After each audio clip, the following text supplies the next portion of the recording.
नमस्कार, स्वागत है आपका भीम न्यूज़ इंडिया में। आप देख रहे हैं भीम न्यूज़ इंडिया और मैं हूं आपका दोस्त विनय कुमार सिंघल। कोटा में एक संस्था है हम लोग संस्था, जो कि प्रदूषण नियंत्रण पर लगातार पिछले काफ़ी समय से कार्य कर रही है।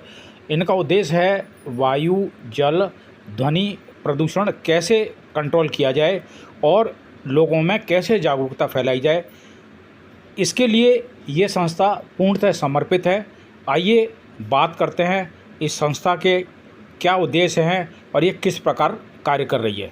इस संस्था में आज एक बैठक हुई। बैठक में डॉक्टर सुधीर गुप्ता के साथ अजय चौधरी, एडवोकेट हेमंत मालव, सौरभ मेहता, अशोक जैन, खालिद इकबाल, विजय पालीवाल जैसे सदस्यों ने भाग लिया। और इस बैठक में ये देखा गया कि गहन चर्चा की गई किस तरीके से प्रदूषण से लोगों को बचाया जाए। आप देख रहे हैं भीम न्यूज़ इंडिया की रिपोर्ट। डॉक्टर सुधीर गुप्ता हैं हमारे साथ, कोटा के जाने माने नेत्र सर्जन हैं और हम लोग संस्था से जुड़े हुए हैं। डॉक्टर साहब बताइए, आगामी क्या प्रोग्राम रहेगा आपका? अभी जो आपने मीटिंग जो की है, आपके सारे पदाधिकारी बैठे हुए हैं, क्या डिसीजन लिया है, आगे क्या करने जा रहे हैं आप? हर शनिवार को हम एक मीटिंग करते हैं और मीटिंग हम करते हैं क्लाइमेट चेंज के संदर्भ में। और इन दिनों जो इशू हमारे संस्था की प्राथमिकता में है वो है थर्मल का। और हम थर्मल को एक कोटा के लोकल इशू की तरह तो देखते ही हैं, क्योंकि ये कोटा को बहुत प्रदूषित कर रहा है। और थर्मल से मतलब ये जो थर्मल पावर प्रोजेक्ट है कोटा में, जो नदी पार चंबल के किनारे बसा हुआ है, बिजली घर है, आप इसकी बात कर रहे हैं? जी हाँ। तो इससे क्या वो है, ये बताइए आप। हम ये महसूस करते हैं और हमें ये लग रहा है कि अगर हमें ये जो जिस तरह के लैंडस्लाइड, बाढ़ और हीट वेव जो दुनिया सफ़र कर रही है, उससे अगर छुटकारा पाना है तो कोयले से विद्युत बनाने को रोकना होगा। फॉसिल फ्यूल सबसे बड़ा कारण है, लेकिन हम कोटा में जब इस संदेश को लेके जाएंगे तो हमारी नज़र में कोटा के लोकल इश्यूज। डॉक्टर साहब, थर्मल से क्या फ़र्क पड़ रहा है, थोड़ा विस्तार से बताइए ना। ये देखने में आया है कि जो पृथ्वी इन दिनों गर्म हो रही है, उसके पीछे सबसे बड़ा कारण है कार्बन डाइऑक्साइड का उत्सर्जन। 85% पृथ्वी के गर्म होने का कारण है फॉसिल फ्यूल, और वो उसमें शामिल है कोयला, पेट्रोल और गैस। इन तीनों की वजह से कार्बन डाइऑक्साइड का उत्सर्जन होता है और पृथ्वी गर्म हो रही है, और जिस वजह से हम लंबी लंबी हीट वेव, बाढ़, लैंडस्लाइड, जंगल की आग और सूखा देख रहे हैं। डॉक्टर साहब, ये कोटा जो थर्मल पावर है, इसकी जो चिमनियाँ हैं, इससे जो धुआं निकलता है, तो आपको ऐसा नहीं प्रतीत होता कि इसकी वजह से भी बारिश होने में कुछ इफेक्ट पड़ता है? बहुत ही आपने सही बात बताई है कि मानसून के अंदर जब एक तरह का ब्लैंकेट और एक आवरण सा सनलाइट और ज़मीन के बीच में बन जाता है, तो पृथ्वी गर्म नहीं हो पाती है और एवोपरेशन नहीं हो पाता है। और एवोपरेशन लोकल जो स्थानीय स्तर पर बादल बन रहे होते हैं, उनके लिए बहुत महत्वपूर्ण होता है। डॉक्टर साहब, कुछ दिन पहले भीम न्यूज़ इंडिया की चीफ इंजीनियर थर्मल से बात हुई थी। उनका कहना है कि हमने डिवाइस लगा रखे हैं पोल्यूशन कंट्रोल के लिए, लेकिन फिर भी ये डिवाइस प्रॉपर काम नहीं करते, क्योंकि एक एरिया ऐसा है कोटा का कि वहाँ रात को यदि कोई व्यक्ति छत पर सो जाए तो सवेरे वो कोयले की कालिक जो होती है या कोल डस्ट होता है, उससे ढक जाता है, उसका चेहरा पहचानने में आता है। ये कहाँ तक सही है? बिल्कुल सही बात है। और इसके अलावा कई और गंभीर तरह के प्रदूषण हैं जो थर्मल से हो रहे हैं। तो उसमें कुछ ऐसी पॉइजनस गैसें हैं, NO2 और नाइट्रोजन नॉक्स और सॉक्स जिन्हें कहते हैं, वो बहुत जहरीली होती हैं और लोगों के लिए बहुत घातक होती हैं। और जहाँ तक ये एक बहुत छोटे से तरीके से ये जो राख का उड़ना है, इसे रोका जा सकता है। और जो पहली 4 यूनिट हैं उसमें इसको बहुत जल्दी से इसको लागू करना चाहिए। बल्कि हम सब लोगों का मानना तो ये है, क्या करोगे आप? हम चाहेंगे कि पहली 4 यूनिटें बंद करने के लिए सबसे पहले एक आंदोलन करें और हम शहर के लोगों, क्योंकि अभी तक लोग अपनी निजी परेशानियों को ही महसूस करते हैं। अगर उन्हें लगता है कि इस साल अगर लू चल रही है तो वो अपने बचाव में लोग तो इस चीज़ से अनभिज्ञ भी हैं डॉक्टर साहब, अवेयरनेस नहीं है लोगों में कि इससे थर्मल के पोल्यूशन से क्या प्रभाव पड़ रहा है। इसके लिए भी अवेयरनेस कार्यक्रम चलाएंगे आप?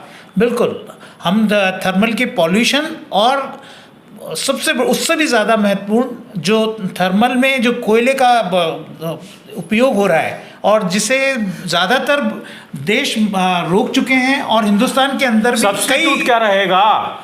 हम ये चाहते हैं कि जिस जगह पे आज कोयले से जितनी यूनिट बन रही है उतनी ही जगह थर्मल के अंदर करीब 600 हेक्टेयर जगह वहाँ है, जहाँ पर बड़ी आसानी से 500 मेगावाट का उत्पादन सोलर एनर्जी से किया जा सकता है और जो पहली 4 यूनिटों की क्षमता है वो उससे ज़्यादा नहीं है।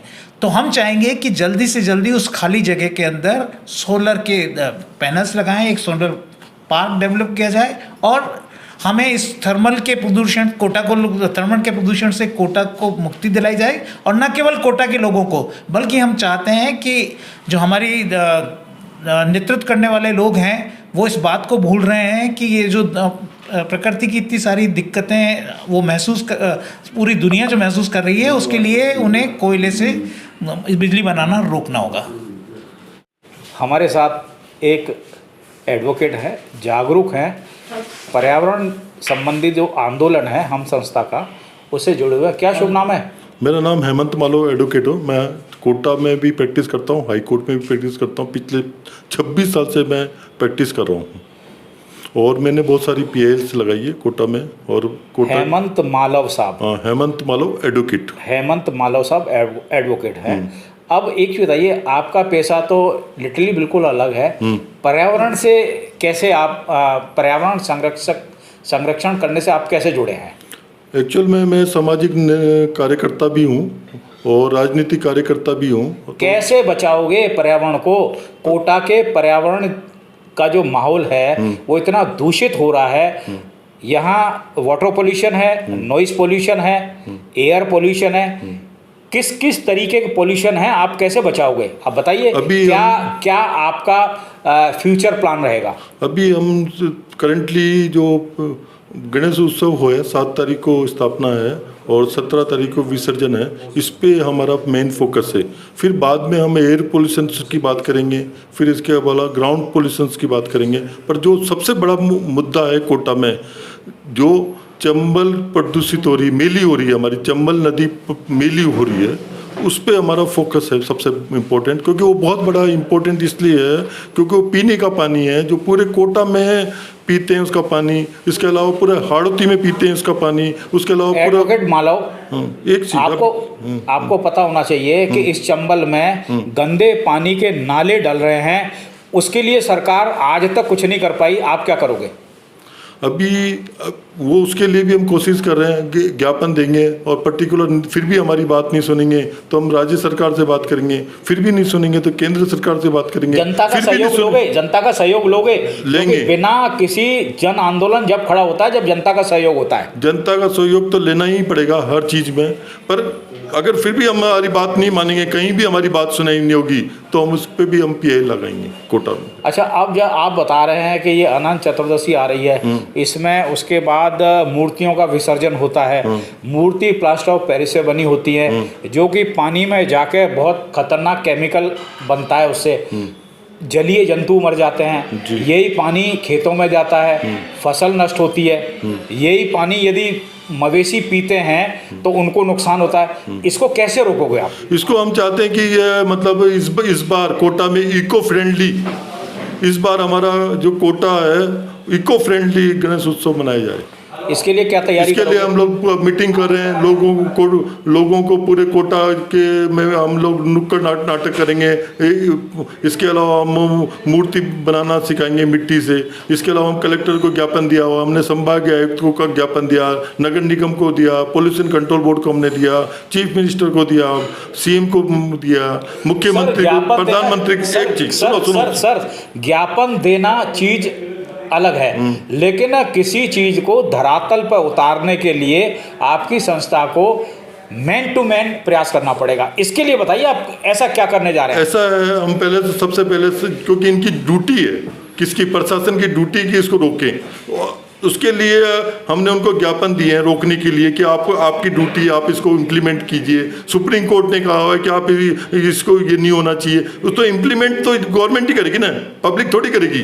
पब्लिक तो केवल बताएगी कि साहब ये नहीं होना चाहिए कोटा में। सर इम्प्लीमेंट नहीं हो रहा है, इसीलिए तो आप जैसों की संस्था आगे आई है। हाँ, अगर फिर भी नहीं मानेंगे तो फिर हम कोर्ट में जाएंगे, पीआई लगाएंगे इसके। अगर फिर भी अगर नहीं मानती है, अगर मानती है तो पीएल नहीं लगाएंगे, अगर मानती नहीं है तो हम उसकी पीएल लगाएंगे सब।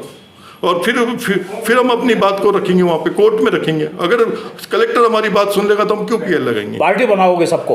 हाँ, बनाना पड़ेगा ना, क्योंकि चंबल नदी को थोड़ी गंदा होने देंगे हम कोटा के नागरिक हैं, हम यहाँ के मूल निवासी हैं। हम कोटा के नागरिक होने के नाते हमारी जिम्मेदारी है ना। आज एडवोकेट अगर जागरूक नहीं होगा तो फिर जनता के जागरूक नहीं होगी ना। भीम न्यूज़ इंडिया को यूट्यूब पर सब्सक्राइब कीजिए, लाइक कीजिए, शेयर कीजिए, कमेंट्स कीजिए। आप हमारे फेसबुक पेज भीम न्यूज़ को भी फॉलो कर सकते हैं। न्यूज़ अपडेट के लिए बने रहिए हमारे साथ, देखते रहिए भीम न्यूज़ इंडिया। आपका बहुत बहुत धन्यवाद।